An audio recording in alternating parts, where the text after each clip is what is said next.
वो सब मुश्किल हालात में हैं। किसान परेशान हैं, व्यापारी परेशान हैं। जीएसटी पेंसिल पे भी लगा दी गई है और आज जो है जिंदगियों से लोगों की खेला जा रहा है। देश के उन्नति के लिए नहीं बल्कि समाज को बांटने के लिए काम कर रही है। शुमार लोग ऐसे हैं जो आत्महत्या कर रहे हैं। क्या हम जो लोग नमाज पढ़ कर के आ रहे हैं, अगर उनकी फूंक हमारे बच्चे के ऊपर लग जाएगी तो हमारा बच्चा स्वस्थ हो जाएगा। कि उनको रातों रात गायब कर दिया जाता खरबों रुपए लेकर। हिंदुस्तान उनका नहीं है, हिंदुस्तान हिंदुस्तानियों का है। कह दिया कि दलितों से भी ज्यादा बदतर हालत आज मुसलमानों की है। दलित के भी प्रधानमंत्री है, क्रिश्चियन के भी प्रधानमंत्री हैं, हिंदू के भी प्रधानमंत्री है। क्यों मार दिया साहब? ये कि इसलिए मार दिया कि इसके पास मीट था, गोश्त था। अजीब अजीब तरह की हरकतें यहाँ चल रही हैं। 2000 एक आदमी के जिस्म पे कपड़ा नहीं है और दूसरे आदमी के जिस्म पर कपड़ा है। भारत हमारा था और हमारा है और हमारा रहेगा। आदाब, आप देख रहे हैं सुपर न्यूज़ 24 और आप अभी हम मौजूद हैं जंतर मंतर में। जंतर मंतर में हमारे पीछे एसडीपीआई के कुछ लोग हैं जो प्रोटेस्ट कर रहे हैं। प्रोटेस्ट क्या लेकर कर रहे हैं, आइए इनसे बात करते हैं, जानते हैं। बहुत बहुत स्वागत है पहले हमारे। सबसे पहला सवाल होगा कि एसडीपीआई का फ्लैग दिख रहा है यहाँ पे, आप लोग काफ़ी तादाद पे आए हुए हैं, किस वजह से? Social democratic party of India का नारा है, हर मजलूम हमारा है। आज यहाँ पर सिर्फ मनुवाद के अलावा जो भी जाति बिरादरियाँ हैं वो सब मुश्किल हालात में हैं। किसान परेशान हैं, व्यापारी परेशान हैं। यहाँ तक कि अगर मैं कहूँ आपसे कि एक बच्चा जो छोटा सा होता है, जो 5 रुपये लेकर पेंसिल लाया करता था, अब उसको 5 रुपये की पेंसिल नहीं मिलेगी। क्यों? क्योंकि जीएसटी पेंसिल पे भी लगा दी गई है। और दूसरे फिलहाल मैं आपको ये बताऊँ कि आज जो हम यहाँ पे हाजिर हुए हैं बहुजन समाज के बुलावे पर, वो ये है कि 1950 से पहले पैराग्राफ 3 एक नियम था जिसमें दलितों को, आदिवासियों को और अपने जो ईसाइयों को, क्रिश्चियन को और पिछड़े मुसलमानों को एक आरक्षण मिला करता था, जिसको कांग्रेस सरकार के उस वक्त के प्रधानमंत्री जनरल नेहरू जो थे, पंडित जवाहरलाल नेहरू ने वो ये कहकर ख़त्म कर दिया था कि जाति, बिरादरी और मज़हब की बुनियाद पर आरक्षण नहीं मिलेगा। लेकिन आज आप दोहरा रवैया ये देखें कि अगर मुसलमान अपने मज़हब को नौजुबिल्ला छोड़ दे, अव्वल तो मुसलमान छोड़ता नहीं है, लेकिन उसको आदिवासी जो मुसलमान है या अपने देहातों में रहने वाले, उनको लालच दिया जाता है कि आपका राशन कार्ड बन जाएगा, क्या करना होगा, यूँ आइए और आपका शुद्धिकरण होगा। उनको यज्ञ के सामने बिठाकर उनको लालच देकर और फिर भी उनको राशन नहीं मिलता। और हालात ये हैं कि आज जो है ज़िंदगियों से लोगों की खेला जा रहा है। बेशुमार लोग ऐसे हैं जो आत्महत्या कर रहे हैं। बेशुमार किसान सैकड़ों की तादाद में पहुंच गए जिन्होंने आत्महत्या इसलिए की कि उनकी फसलें तबाह हो गई। और अगर वो ब्याज पर पैसा मांगे तो सरकार के पास पैसा नहीं है। हाँ, जिन लोगों ने इस सरकार को तारुफ कराया भारत में, हर हर मोदी घर मोदी, उनके लिए इतनी छूट है कि उनको रातों रात गायब कर दिया जाता खरबों रुपए लेकर। तो ये दोहरा रवैये के लिए आज हम जंतर मंतर पर इकट्ठे हुए हैं कि जिस तरीके से हमारे मुल्क की शान थी, चाहे वो किसी भी मज़हब व मिल्लत का हो, वो भारतीय है, उसको भारत के लिहाज से आरक्षण मिलना चाहिए।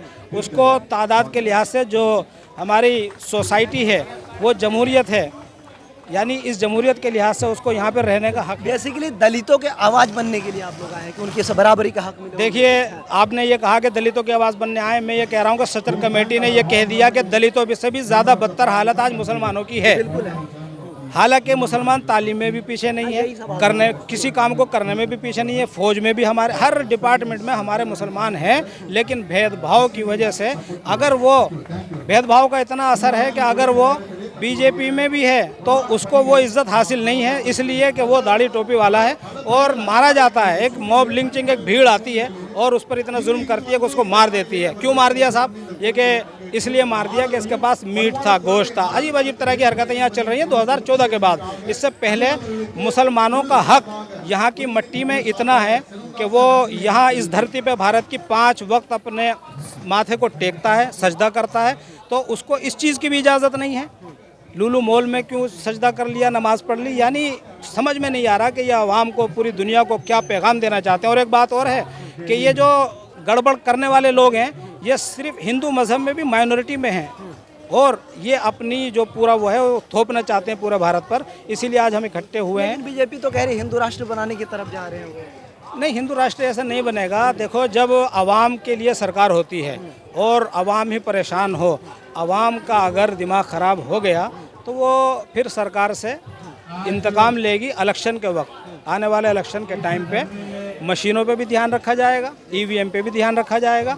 और आज यहाँ सब समाजों का इकट्ठा होना और संगठित होना इसी बात का एक पैगाम है कि भारत हमारा था और हमारा है और हमारा रहेगा। इसमें चाहे गोरे अंग्रेज़ आए हों, चाहे काले चोर आ गए हों, लेकिन भारत जिस तरीके से एक गुलदस्ते की तरह खूबसूरत था उसी तरीके से हम इसको रखेंगे। और इसमें अगर पानी की जगह हमारी खून की भी ज़रूरत पड़ती है तो हम हाजिर हैं, लेकिन हमारा भारत महान था, महान है और महान रहेगा। सर, आप लोग दलित के लिए आवाज़ उठाने के लिए आए, इकट्ठे करने के लिए आए, कह सकते हैं कि जितने पसमानदा लोग हैं, या कह सकते हैं।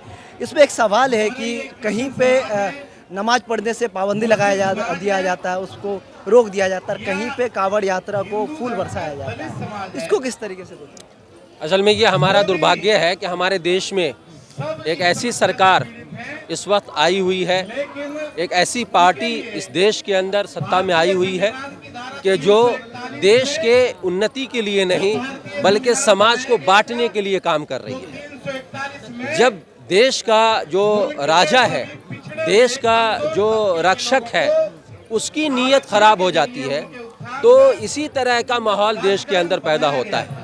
आपने देखा होगा आज भी मस्जिद के बाहर हमारी हिंदू बहनें जो है अपने बच्चों को फुकवाने के लिए आती हैं, फूंक मारने के लिए लाती हैं कि हम जो लोग नमाज पढ़ कर के आ रहे हैं, अगर उनकी फूंक हमारे बच्चे के ऊपर लग जाएगी तो हमारा बच्चा स्वस्थ हो जाएगा।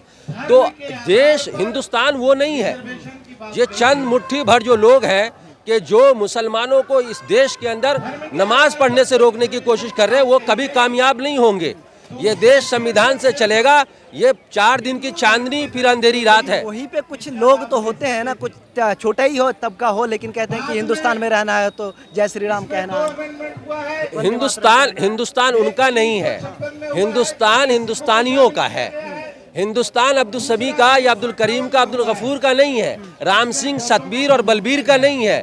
इस देश में जो आदमी रह रहा है हिंदुस्तानियों का हिंदुस्तान है। और उनके कहने से हम ये नहीं कहेंगे कि हम उनके कहने पर हम उनके नारे लगाएंगे। और देश का संविधान ये बात नहीं कह रहा हमसे कि अगर आप इस देश के अंदर ये नारे नहीं लगाएंगे तो आपको इस देश में रहने का अधिकार नहीं होगा। जिस रोज देश का संविधान ये कहेगा ना कि आपको ये नारा लगाओगे तब इस देश के अंदर रहोगे, उस वक्त हम सोचेंगे कि हमें इस देश के अंदर रहना है। हिंदू राष्ट्र बनाने की बात कह रहे हैं ना, बन जाए तो करना पड़ेगा। हिंदू राष्ट्र भी अगर बनेगा संविधान ये रहेगा, संविधान ये रहेगा। मतलब हिंदू राष्ट्र आप स्वीकार करते हैं?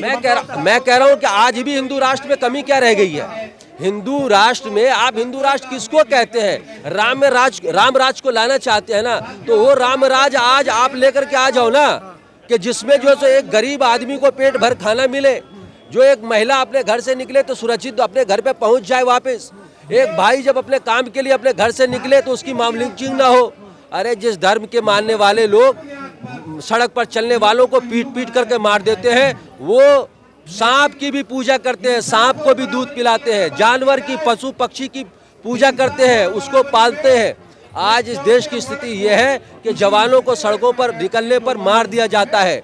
माँ जब अपने बच्चों को भेजती है तो दिल धड़कता रहता है कि पता नहीं शाम के टाइम में मेरा लाल वापस आएगा या नहीं आएगा। इस देश की कंडीशन ये हो गई है।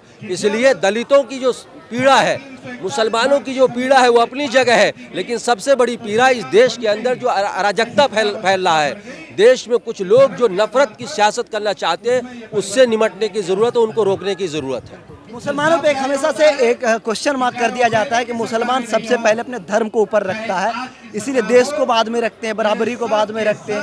इसमें कितनी सच्चाई है?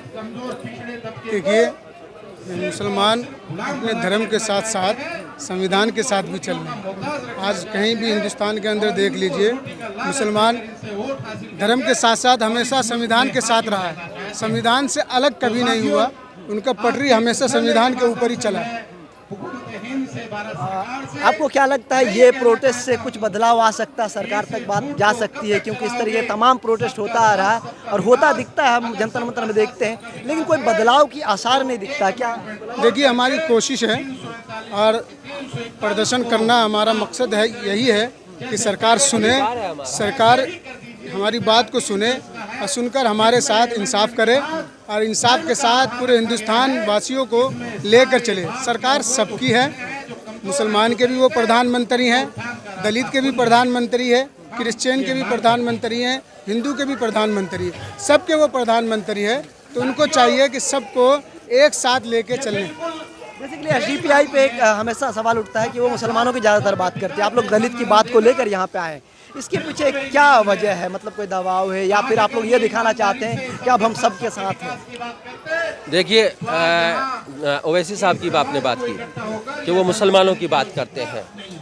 इस देश के अंदर ओवैसी साहब जो बात करते हैं वो बिछड़ों की बात करते हैं, मुसलमानों की बात करते हैं।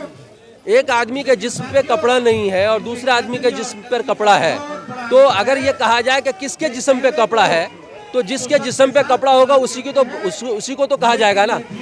आज देश का मुसलमान जो है जिस तरह से तमाम जगहों पर महरूम किया जा रहा है मुसलमान होने की वजह से, तो आज अगर देश का कोई पॉलिटिकल लीडर उस कम्युनिटी के डेवलपमेंट के लिए अगर बात करता है तो उसको कम्युनिटी से क्यों जोड़ा जाता है? देश के अंदर जो पॉलिटिकल पार्टियां बनती हैं वो देश में दबे कुचले लोगों के उत्थान के लिए बनती हैं, उसके तरक्की के लिए बनाई जाती हैं। तो अगर कोई कम्युनिटी दबा हुआ है, वो दलितों की भी बात करते हैं, तो दबे हुए लोगों की बात करना अगर कॉमलाइज है तो फिर देश के अंदर जो पार्टियां हैं उसके बनने का कोई मतलब नहीं रह जाता। देश के तरक्की के लिए बात करना अगर ये कॉमलाइजेशन है तो फिर देश के लिए कौन सी बात हो? तो ये सिर्फ इल्ज़ाम है और कुछ नहीं। बहुत बहुत शुक्रिया। ठीक। तो इस तरह की तमाम खबरों के लिए देखते रहिए सुपर न्यूज़ 24। धन्यवाद। सुपर न्यूज़ 24 कोलकाता, हर कदम सच के साथ।